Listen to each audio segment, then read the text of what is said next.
नमस्कार फ्रेंड्स, स्वागत है आपका अपने फिर से अपने यूट्यूब चैनल सुभांश क्लास में। हम आपके लिए लेकर आए हैं कक्षा 10 फिजिक्स। कक्षा 10 के फिजिक्स का चैप्टर लेकर आए हैं, अध्याय 5।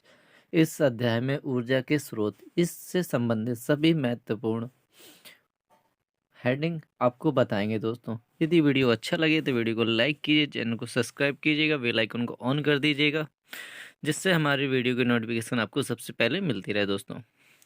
हम आपके लिए लेकर आए हैं फिजिक्स का 5वां चैप्टर, ऊर्जा के स्रोत। ऊर्जा क्या होती है दोस्तों, आपको पता होना चाहिए।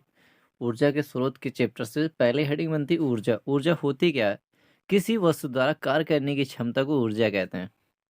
ऊर्जा किसे कहते हैं? किसी वस्तु द्वारा कार्य करने की क्षमता को ऊर्जा कहते हैं।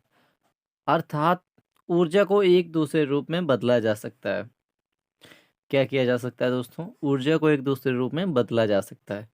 किसी वस्तु द्वारा कार्य करने की क्षमता को ऊर्जा कहते हैं। ऊर्जा को एक दूसरे रूप में बदला जा सकता है। ऊर्जा के उत्तम स्रोत क्या है दोस्तों? जब टॉपिक चलता है ऊर्जा, तो ऊर्जा के उत्तम स्रोत क्या है? मोस्ट इंपॉर्टेंट दोस्तों, ऊर्जा के उत्तम स्रोत क्या है? दैनिक जीवन में ऊर्जा को विभिन्न रूपों में उपयोग करते हैं। जैसे रेलगाड़ी को चलाने में डीजल एवं विद्युत ऊर्जा का उपयोग, प्रकाश के लिए विद्युत, खाना बनाने के लिए गैस, स्कूटर एवं मोटरसाइकिल के लिए पेट्रोल डीजल का प्रयोग किया जाता है। दूसरा है दोस्तों, शारीरिक कार्य करने के लिए पेशीय ऊर्जा, वैद्युत संयंत्रों को चलाने के लिए विद्युत ऊर्जा, भोजन को पकाने व अथवा वाहनों को दौड़ाने के लिए रासायनिक ऊर्जा। ये सभी ऊर्जाएं किसी न किसी ऊर्जा स्रोत से प्राप्त की जाती हैं। जीवाश्म क्या होता है? जीवाश्म क्या होता है? आपसे पूछेगा जीवाश्म क्या होता है। जीवांश जीवाश्म को परिभाषित कीजिए। क्वेश्चन बनेगा आपका, जीवांश क्या होता है? जीवांश को परिभाषित कीजिए। जीवांश जीव जंतुओं व पेड़ पौधों के अवशेष लाखों वर्षों से पृथ्वी के अंदर दबे हुए हैं। जीव जंतु व पेड़ पौधों के अवशेष लाखों वर्षों से पृथ्वी के अंदर दबे हुए हैं, उन्हें जीवाश्म कहते हैं। जीव जंतु व पेड़ पौधे के अवशेष लाखों वर्षों से पृथ्वी के अंदर दबे हुए हैं, उन्हें जीवाश्म कहते हैं। जीवाश्म ईंधन को जलाने से अनेक प्रकार का प्रदूषण होता है। जीवाश्म ईंधन को जलाने से अनेक प्रकार का प्रदूषण होता है। जैव मात्रा क्या होती है?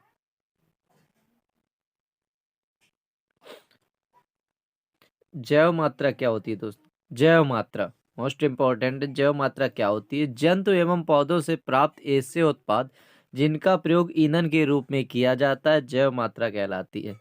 जैव मात्रा क्या होती है दोस्तों? जंतु एवं पौधों से प्राप्त ऐसे उत्पाद जिनका प्रयोग ईंधन के रूप में किया जाता है, जैव मात्रा कहलाते हैं। बायोगैस क्या होती है दोस्तों? मोस्ट इंपॉर्टेंट है, बायोगैस क्या होती है? जैव मात्रा के विघटन से उत्पन्न गैस जैव गैस या बायोगैस कहलाती है। किसके विघटन से? जैव मात्रा के विघटन से उत्पन्न गैस जैव गैस या बायोगैस कहलाती है। पूछेगा बायोगैस क्या होती है? जैव मात्रा के विघटन से उत्पन्न गैस जैव गैस या बायोगैस कहलाती है। बायोगैस को प्रायः गोबर गैस कहते हैं।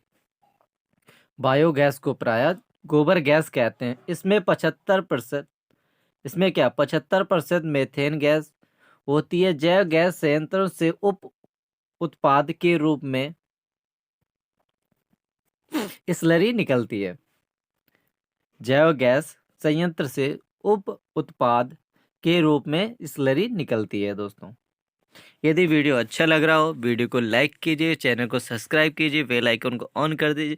हम आपके लिए कक्षा 10 और कक्षा 12 की बोर्ड एग्जाम के लिए फिजिक्स केमिस्ट्री का फुल रिवीजन लेकर आए दोस्तों। यदि आपने हमारी सभी क्लासें पढ़ ली तो आपको बोर्ड परीक्षा में 80 और 70 नंबर लाने से कोई नहीं रोक सकता दोस्तों। तो वीडियो को पूरा देखिएगा। हम एक वीडियो में एक चैप्टर लेके आते हैं दोस्तों, इसलिए वीडियो बड़ा होगा तो वीडियो को स्किप मत करिएगा, वीडियो को पूरा देखिएगा, आपके लिए बहुत ही महत्वपूर्ण है दोस्तों। जो यह एक उत्तम कोटि की खाद है जिससे प्रचुर मात्रा में नाइट्रोजन तथा फास्फोरस होती है। गोबर गैस में क्या क्या होता है दोस्तों? प्रचुर मात्रा में नाइट्रोजन और फास्फोरस होती है। नाइट्रोजन और फास्फोरस होती है। महासागरीय तापीय ऊर्जा क्या होती है दोस्तों? आपसे पेपर में पूछेगा महासागरीय तापीय ऊर्जा क्या होती है।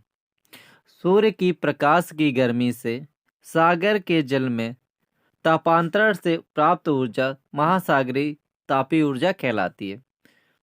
महासागरीय तापीय ऊर्जा क्या होती है? सूर्य की प्रकाश की गर्मी से सागर के जल में तापांतरण से प्राप्त ऊर्जा सागरीय तापीय ऊर्जा कहलाती है।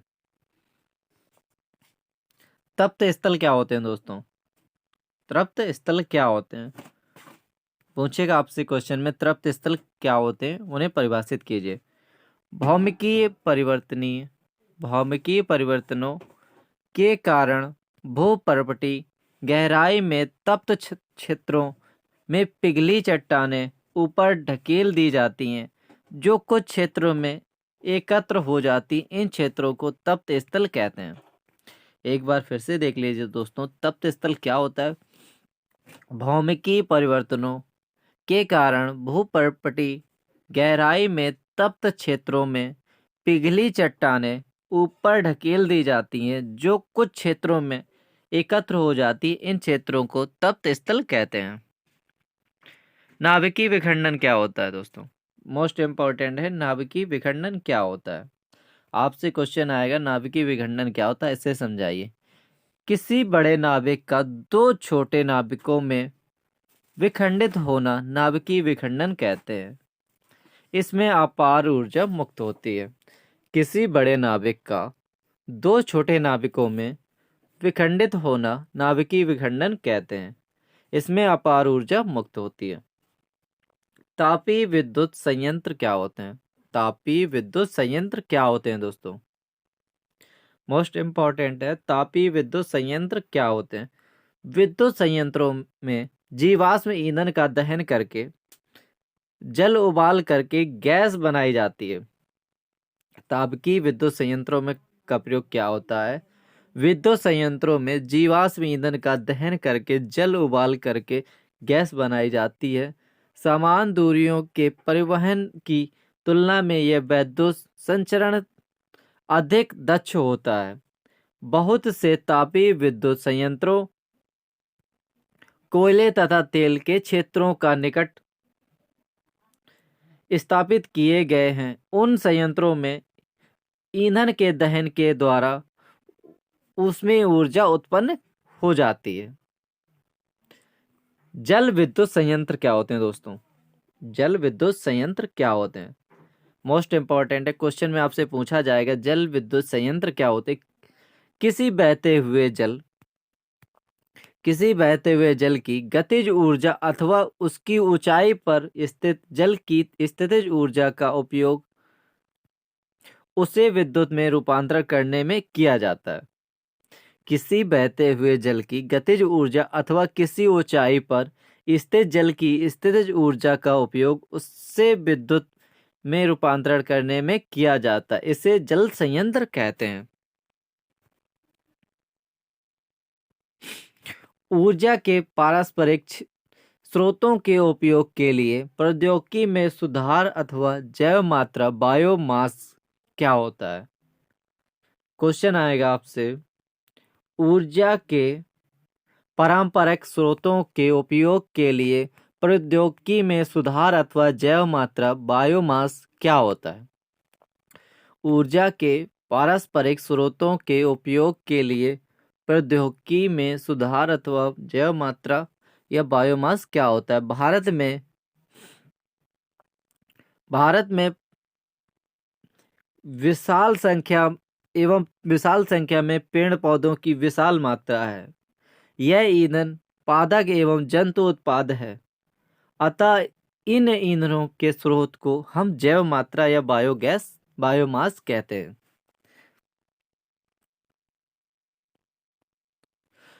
भारत में विशाल संख्या में पेड़ पौधों की विशाल मात्रा है।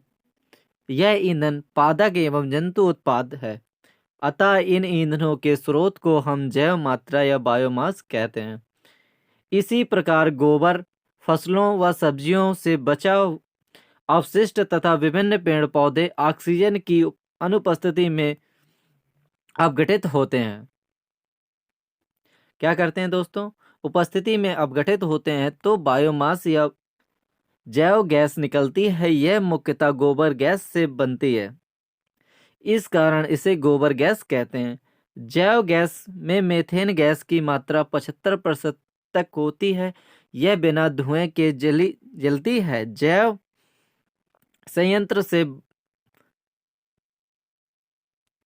संयंत्र में बची स्त्री को खाद के रूप में प्रयुक्त किया जाता है, क्योंकि इसमें नाइट्रोजन व फास्फोरस की अधिक मात्रा होती है। पवन ऊर्जा क्या है दोस्तों? आपसे पूछा जाएगा पवन ऊर्जा क्या है, इसे डिफाइन कीजिए या इसे परिभाषित कीजिए। पवन ऊर्जा किसे कहते हैं? सूर्य के विकिरणों द्वारा भूखंडों एवं जलाशयों में समान रूप से गर्म होने के कारण वायु की गति उत्पन्न होती है तथा पवनों का प्रवाह होता है। पवन ऊर्जा का उपयोग पवन चक्कियों द्वारा यांत्रिक कार्य को करने में प्राचीन काल से होता है। पवन चक्की द्वारा प्रचलित जल पंप में पंप चक्की के पखुड़ियों की घूर्णन गति का उपयोग करके कुएं से जल खींचने का कार्य किया जाता है। पवन चक्की क्या होती है? पवन ऊर्जा क्या होती है? सूर्य के विकिरणों द्वारा भूखंडों एवं जलाशयों के असमान रूप से गर्म होने के कारण वायु में गति उत्पन्न होती है तथा पवनों का प्रवाह होता है। पवन ऊर्जा का उपयोग पवन चक्कियों द्वारा यांत्रिक कार्य को करने में प्राचीन काल से होता है। पवन चक्की द्वारा प्रचलित जल पंप में पवन चक्की के पंखुड़ियों की घूर्णन गति का उपयोग करके कुओं से जल खींचने का कार्य किया जाता है। मोस्ट इंपॉर्टेंट नोट है दोस्तों, डेनमार्क देश को पवनों का देश कहते हैं। किस देश को पवनों का देश कहते हैं? तो डेनमार्क को पवनों का देश कहते हैं। देश की 25% से अधिक विद्युत की पूर्ति पवन चक्कियों के विशाल नेटवर्क से की जाती है। जर्मनी देश में भी इस क्षेत्र में अग्रणी है, जबकि भारत का पवन ऊर्जा द्वारा विद्युत उत्पादन करने वाले देशों में 5वां स्थान है।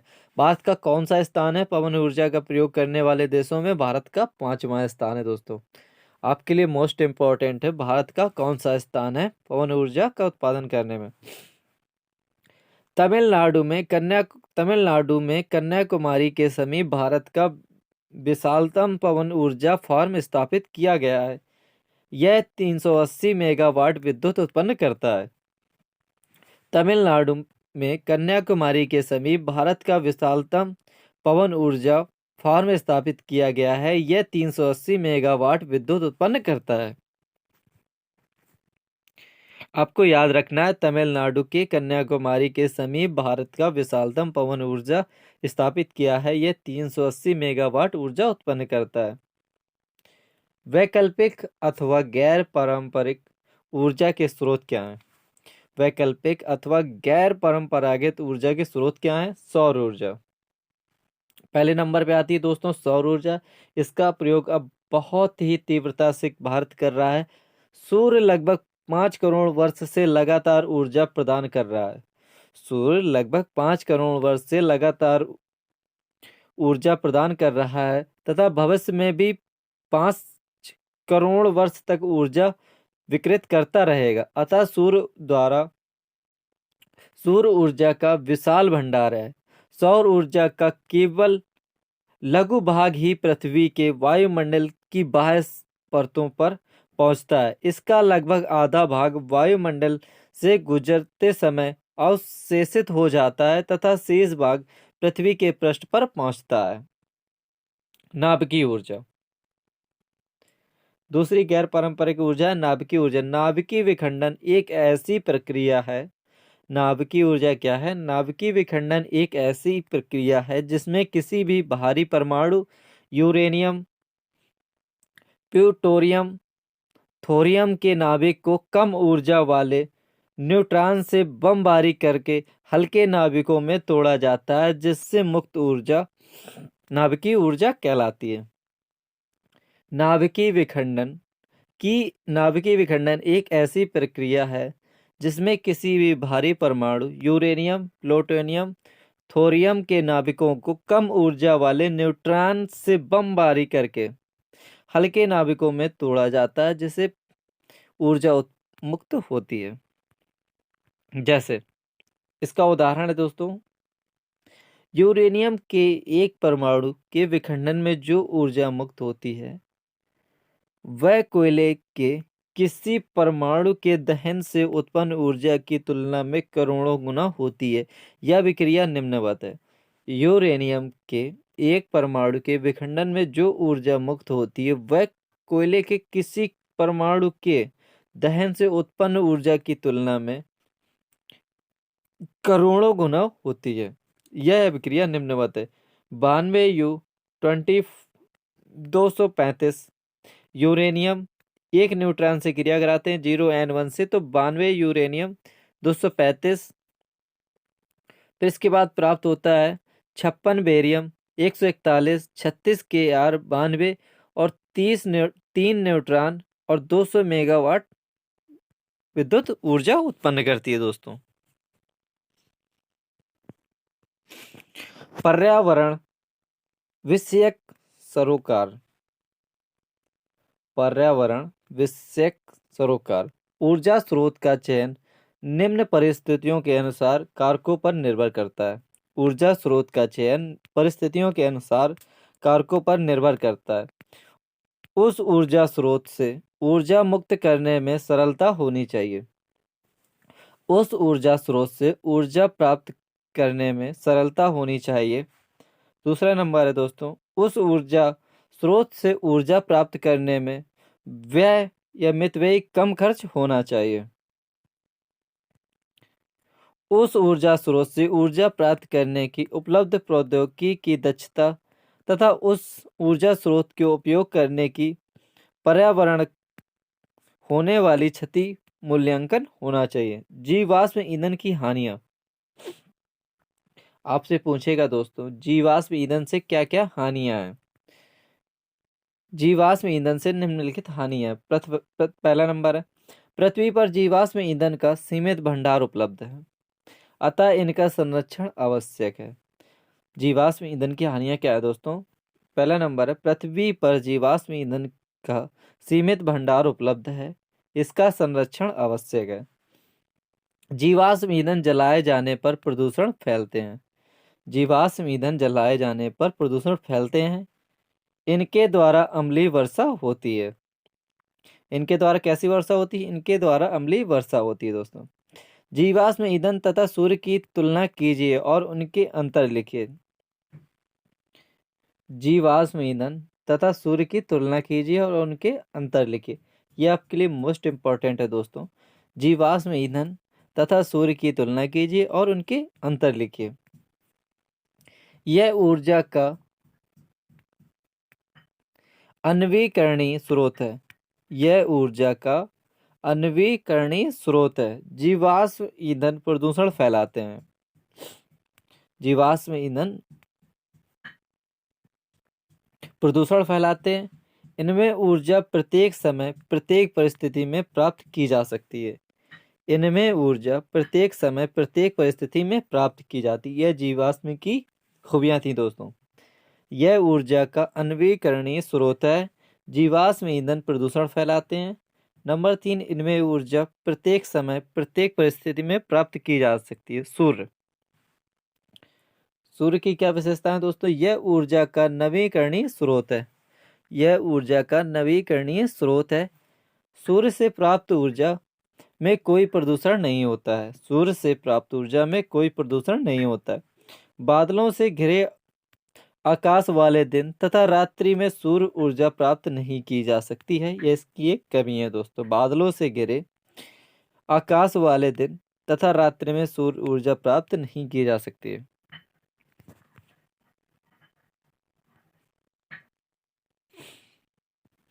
जैव मात्रा तथा जल विद्युत में अंतर।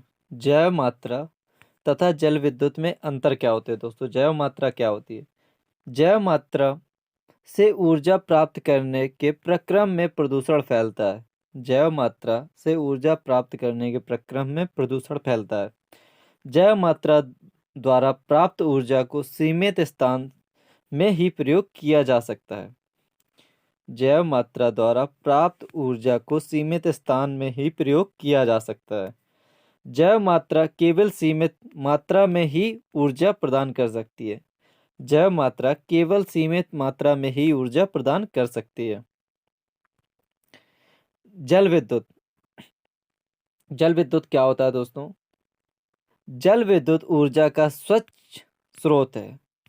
जल विद्युत क्या है दोस्तों? जल विद्युत ऊर्जा का स्वच्छ स्रोत है।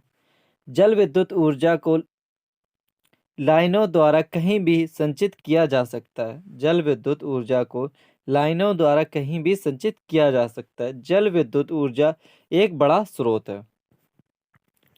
जल विद्युत ऊर्जा एक बड़ा स्रोत है दोस्तों। सौर कुकर से लाभ तथा हानियां बताइए।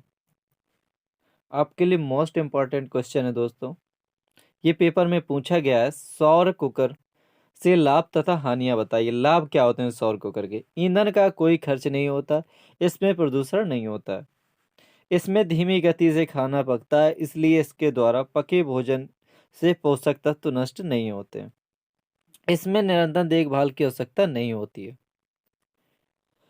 इसकी हानियां यह बहुत ही अधिक तापमान उत्पन्न नहीं कर सकता है। इससे क्या क्या हानियां दोस्तों? यह बहुत अधिक तापमान उत्पन्न नहीं कर सकता है। यह रात्रि में, बरसात में, बादलों वाले दिनों में काम नहीं करता है। यह बहुत ही अधिक तापमान उत्पन्न नहीं कर सकता है। यह रात्रि में, बरसात में तथा बादलों वाले दिनों में काम नहीं करता। सौर कुकर से खाना धीमी गति से पकता है, अतः खाना पकाने में अधिक समय लगता है। एलपीजी के घटक बताओ। इस ईंधन को कोयले से अच्छा क्यों समझते हैं? एलपीजी के घटक बताइए तथा इस ईंधन को कोयले से अच्छा क्यों समझते हैं। आपसे एक क्वेश्चन आएगा, एलपीजी के घटक बताइए। यह क्वेश्चन आ सकता है, इस एलपीजी ईंधन को कोयले से अधिक अधिक अच्छा क्यों समझा जाता है? विशेषता बताइए इनमें। यह एक द्रवित न्यूट्रेन यह एक द्रवित ब्यूटेन तथा आइसोब्यूटेन का मिश्रण है। ये क्या है दोस्तों? यह द्रवित ब्यूटेन तथा आइसोब्यूटेन का मिश्रण है। इसमें रिसाव का पता लगाने के लिए एथाइल मरकेप्टन की थोड़ी सी मात्रा इसमें डाली जाती है। जो गंध आती है दोस्तों, गैस में जो गंध आती है वो किसके कारण आती है? एथाइल मरकेप्टन के कारण। यदि ये नहीं मिलाया जाए तो हमें पता ही ना चले हमारे सिलेंडर से गैस लीक हो रही है या नहीं लीक हो रही है। जो गंध आती है दोस्तों, केवल एथाइल मरकेप्टन हमें केवल गंध के लिए मिलाई जाती है, क्योंकि हमें पता चल सके कि हमारी गैस निकल रही है। एलपीजी क्या होती है? यह द्रवित ब्यूटेन तथा आइसोब्यूटेन का मिश्रण होता है। इसमें रिसाव का पता लगाने के लिए इथाइल मरकेप्टन C2H5SH की थोड़ी सी मात्रा डाली जाती है। इसमें वाष्पशील न होने वाले पदार्थों की बहुत कम मात्रा होती। इसमें वाष्पशील न होने वाले पदार्थों की बहुत कम मात्रा होती है। इसके ऊष्मीय कैलोरी मान अधिक होता है। इसमें वायु प्रदूषण नहीं होता है। इसके ऊष्मीय कैलोरी का मान अधिक होता है तथा वायु प्रदूषण कम होता है दोस्तों। यदि वीडियो अच्छा लगा हो तो वीडियो को लाइक कर दीजिएगा, चैनल को सब्सक्राइब कर दीजिएगा, बेल आइकन को ऑन कर दीजिएगा, अपने दोस्तों को ज़्यादा से ज़्यादा शेयर कीजिएगा। दोस्तों यदि आपने नोट्स नहीं बनाए हैं तो हमारी क्लासें आपके लिए नोट्स बनाने के लिए बहुत ही महत्वपूर्ण है। यदि आप नोट्स बना के पढ़ाई करोगे तो ज़्यादा समझ में आएगा दोस्तों, क्योंकि कोई भी चीज़ होती है एक बार पढ़ने पे समझ में आ जाती है, लेकिन कुछ समय बाद वो अक्सर भूल जाया करती है। इसलिए हम लोगों को पढ़ाई करने के लिए एक सिस्टमेटिक पढ़ाई और नोट्स की ज़रूरत होती है दोस्तों। तो आपके लिए हम फुल क्लासें लेकर आ रहे हैं दोस्तों। नोट्स बना लीजिए यदि नहीं बनाए हैं, और हमारी क्लासों को पूरा देखिए। वीडियो अच्छा लगे तो वीडियो को लाइक कीजिए, चैनल को सब्सक्राइब कीजिए, बेल आइकन को ऑन कर दीजिएगा। हम आपके लिए डेली एक चैप्टर लेकर आ रहे हैं दोस्तों, जिससे आपका कोर्स जल्दी से जल्दी हो जाए और आपको समझ में भी आए दोस्तों। वीडियो देखने के लिए धन्यवाद दोस्तों।